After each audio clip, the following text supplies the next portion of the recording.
Hi everyone, my name is Abel Garcia. I'll have to make this quick, I'm sorry. To make my long story short, I unfortunately transitioned to the state of California a couple years ago. On my first appointment with a therapist, I was immediately affirmed as a transgender woman.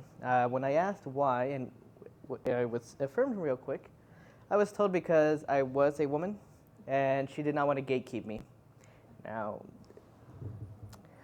that's not, shouldn't be normal, but that's a different story.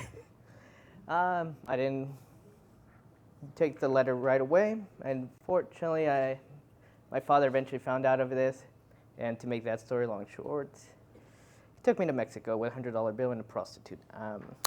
That's what he thought he would cure me, unfortunately. I eventually learned that was trauma that made me want to get away from my body, and eventually I did accept that letter to start. I eventually started hormones and socially transitioned, and less than a year after doing all that, I was approved for surgery, both top and bottom surgery. Top for a man is breast implants, while for bottom is removal of my genitals. I continued with the transgender cult for a couple years. Eventually they got rid of me for other reasons, and I realized I was making a mistake. When I did, I went back to my therapist, asked her for some help, and she replied with, I have childhood traumas that we have not diagnosed yet, and I had just recovered from surgery, which is why I wanted to detransition. She was a little insane.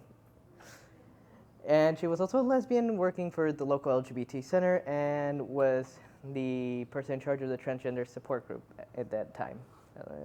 Conflict of interest, in my opinion.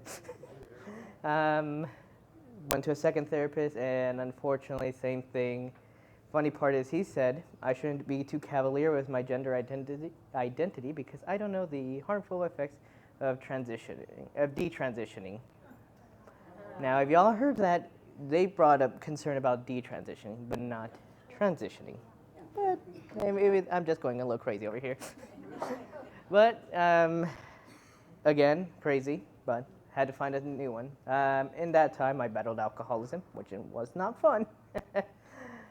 But I did get help, and the final therapist, he was able to help me. Unfortunately, California did not want to help me in anything. They gave me a lot of roadblocks and almost made me pay for my own surgery to remove the implants that they covered for, which was not fun.